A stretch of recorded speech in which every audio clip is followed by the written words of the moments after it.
जो लोग नौकरी लगने के बाद, बड़ी बड़ी नौकरी लगने के बाद मंदिरों में जाते हैं, जागरण आदि करते हैं, आप कभी भी देखना फेसबुक पे, इंस्टाग्राम पे कि जब वो लोग पिटते हैं ना, जब उनके मुंह पिटते हैं, जो जाति छुपा के रखते हैं, जो अपने बाप को बाप नहीं कह पाते, सीधी सीधी बात है, जो उनके मुंह पिटते हैं ना बढ़िया तरीके से, तो वो बाबा साहब की फोटो लेके चलते हैं और बताते हैं हम हैं बहुजन समाज, हम हैं संविधान वाले, हमें बाबा साहब के वंशज। जब मुंह पिटता है, और जब तक मुंह नहीं पिटेगा, जब तक वो नाक रगड़ेंगे पत्थरों में, जब तक वो नाक रगड़ेंगे मंदिरों में, जहाँ पे उन पर तरह तरह के अत्याचार होते हैं, चाहे वो किसी भी उस समाज का सही। मैं सीधी सीधी बात करूंगी, टारगेट करना चाहूंगी कि अगर कोई बहुजन समाज का व्यक्ति अपने आप को समझता है कि नवीन शर्मा और वो कथावाचक भी बनता है, तो उनकी चोटी उखाड़ ली जाती है।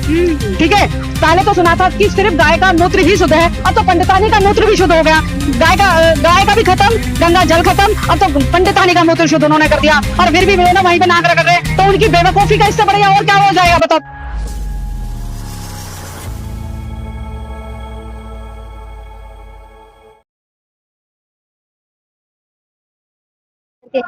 मैम, सबसे पहले तो आपका हमारे चैनल पर स्वागत है।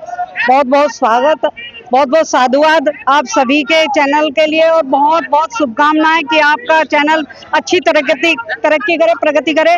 मैम, क्या कहना चाहेंगे, आज माननीय काशीराम साहब जी की जयंती है, उसके लक्ष्य में थोड़ा सा बताइए। आज सबसे पहले पूरे भारत के बहुजन समाज के लोगों को, सब मान्यवर साहब काशीराम जी की जयंती की हार्दिक हार्दिक बधाई, शुभकामनाएं।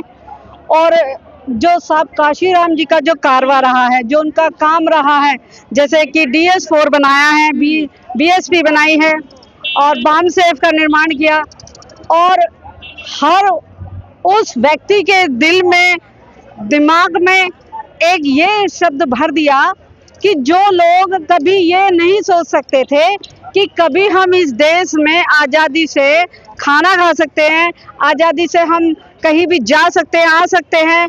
और सबसे बड़ी बात तो ये कि जो लोग कभी ये नहीं सोच सकते कि हम कभी इस देश के प्रधानमंत्री या प्रदेश के मुख्यमंत्री बन सकते हैं, या हम खुद राजा बन सकते हैं भारत में, वो भी जहाँ पे 1947 में भारत तो आज़ाद हुआ, लेकिन हमारा बहुजन समाज आज़ाद नहीं हुआ।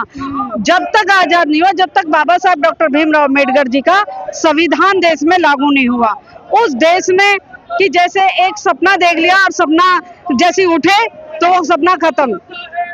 साहब काशीराम जी ने बाबा साहब के उस सपने को साकार किया, और हर व्यक्ति के दिलो दिमाग में ये भर दिया कि आप इस देश के शासक हो, और आपके हाथ में अगर इस देश की जो मास्टर चाबी अगर आपके हाथ में लग गई, तो सीधी बात है, या तो आप राजा बनाओगे या राजा खुद बन जाओगे।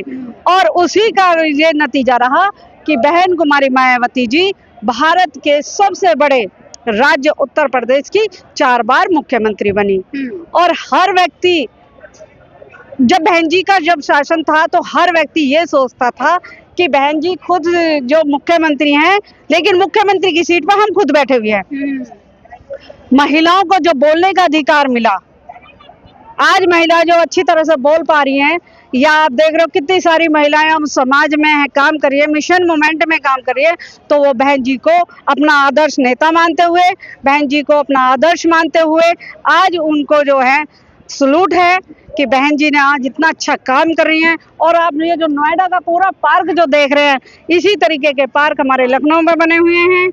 बहुत सारे साथी आज हमारे रकाबगंज भी गए हैं, जहाँ पे बहन जी खुद आज सुबह आई थी, और साहब काशीराम जी को अपने पुष्प अर्पित करते हुए फिर लखनऊ गई हैं। लेकिन मैम, मैं बात करूंगी, जिस तरह से बाबा साहब महिलाओं को सबसे अगले पायदान पे रखे थे, आज यहाँ पर बहुत कम महिलाएं देखने को नजर आ रही। आखिर इसका क्या मेन वजह थी? क्यों महिलाएं घर से बाहर नहीं निकल पा रही? क्या जो महिलाएं, फिर से आप देख रहे हो कि महिलाएं फिर से अंधविश्वास में जाने की कोशिश कर रही हैं। और मैं उन महिलाओं को चैलेंज करना चाहती हूँ कि जब आपके बच्चे को नौकरी ना मिले, तो मंदिर में जाकर शिवलिंग पर टक्कर मारो सिर जाके, है ना, और देवी देवताओं को अपने सिर में मारो या उनके सिर में खुद मरो, है ना। क्योंकि हक अधिकार मंदिर से, मस्जिद से, किसी गुरुद्वारे या किसी भी धर्म संस्थाओं से नहीं मिलेंगे। सिर्फ अगर अधिकार मिलेंगे तो वो मिलेंगे महिलाओं को शिक्षित होने से, वो मिलेंगे हक अधिकार जानने से, वो मिलेंगे शासन में अपनी भागीदारी दिखाने से, वो मिलेंगे जब आप शासन में खुद रहोगे, खुद मौजूद रहोगे, आप देश के प्रधानमंत्री बनते हो, राष्ट्रपति बनते हो या प्रदेश के मुख्यमंत्री आप बनते हो, तो आपके हाथ में पावर आती है। और जिसके हाथ में पावर होती है, आप देखना कि साहब काशीराम जी ने बहन जी से कहा था, जब बहन जी आईएएस की तैयारी कर रही थी तो उन्होंने कहा था कि आप आईएएस बन के क्या करोगे, नेताओं के पीछे ऐसे हाथ पीछे करके खड़े हो जाओगे या ऐसे खड़े हो जाओगे। अगर आपको इस देश का हुक्मरान बनना है तो ये बताओ, सारे जितने भी अधिकारी हैं ना, आपके जितने भी बड़े बड़े अधिकारी हैं, आज देखना आप मोदी के पीछे खड़े हैं, योगी के पीछे खड़े हुए होते हैं और शासन प्रशासन में भागीदारी तो रखते हैं लेकिन मार्गदर्शन नहीं कर सकते। आज मैं आपको बता रही हूँ, अगर सत्ता आपके हाथ में, देखिए जो महिलाएं अंधविश्वास में लिप्त हैं, सिंदूर लगा रही हैं, बिछुए पहन रही है, मेहंदी लगा रही है ना, और अंधविश्वास में लिप्त है, पूजा पाठ में लिप्त है, उन महिलाओं को मेरा चैलेंज है।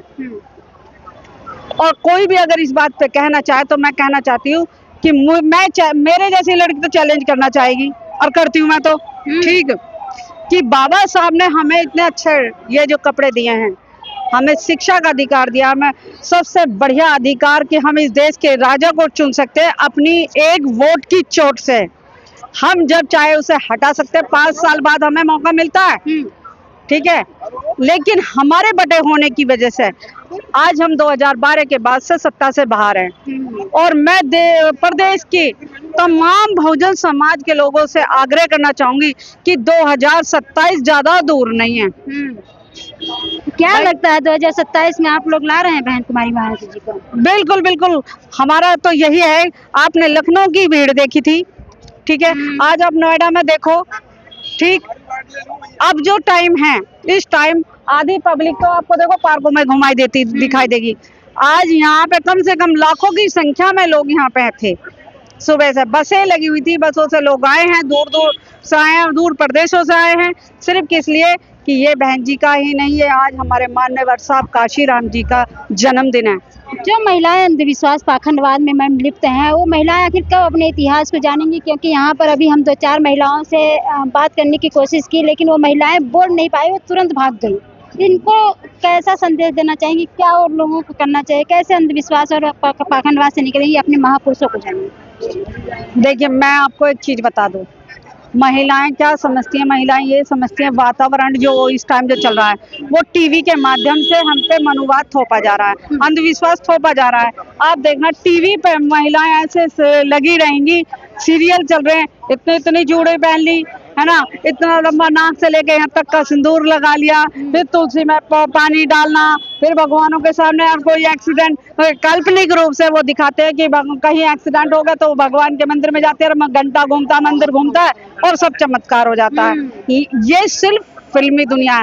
रियल लाइफ में अगर आपके पास अच्छी नौकरी है, अच्छा पैसा है, अच्छी शिक्षा है, ठीक है, और आप अंधविश्वास पाखंडवाद से दूर हैं, तो आप अपने समाज को आगे ले जाने के लिए प्रेरित कर सकते हो या आगे बढ़ सकते हो।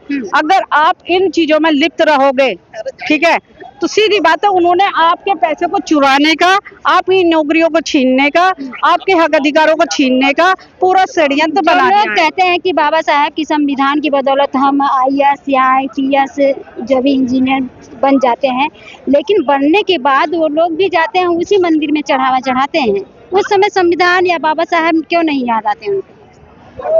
जो लोग नौकरी लगने के बाद, बड़ी बड़ी नौकरी लगने के बाद मंदिरों में जाते हैं या जागरण आदि करते हैं, आप कभी भी देखना फेसबुक पे, इंस्टाग्राम पे, कि जब वो लोग पिटते हैं ना, जब उनके मुंह पिटते हैं, जो जाति छुपा के रखते हैं, जो अपने बाप को बाप नहीं कह पाते, सीधी सीधी बात है, जो उनके मुंह पिटते हैं ना बढ़िया तरीके से, तो वो बाबा साहब की फोटो लेके चलते हैं और बताते हैं हम हैं बहुजन समाज, हम हैं संविधान वाले, हमें बाबा साहब के वंशज। जब मुंह पिटता है, और जब तक मुंह नहीं पिटेगा, जब तक वो नाक रगड़ेंगे पत्थरों में, जब तक वो नाक रगड़ेंगे मंदिरों में, जहाँ पे उन पर तरह तरह के अत्याचार होते हैं, चाहे वो किसी भी उस समाज का सही। मैं सीधी सीधी बात करूंगी, टारगेट करना चाहूंगी कि अगर कोई बहुजन समाज का व्यक्ति अपने आप को समझता है कि नवीन शर्मा और वो कथावाचक भी बनता तो उनकी चोटी उखाड़ ली जाती है। ठीक है, पहले तो सुना था कि सिर्फ गाय का मूत्र ही शुद्ध है, अब तो पंडितानी का मूत्र भी शुद्ध हो गया। गाय का भी खत्म, गंगा जल खत्म, अब तो पंडितानी का मूत्र शुद्ध उन्होंने कर दिया। और फिर भी वो ना वहीं पे नाक रगड़ रहे हैं, तो उनकी बेवकूफी का इससे बढ़िया और क्या हो जाएगा बताओ परिणाम कि शुरू करिए शुरू करिए शुरू करिए। ठीक है ना। तो इस चीज से आप देखो कि जो लोग आज भी अपने महापुरुषों को अगर जो लोग छोड़ते जा रहे हैं, जब मुंह पिटता तब उन्हें सब चीजें आ जाती है। तो चलिए आपका बहुत बहुत बहुत साधुवाद आपके चैनल का।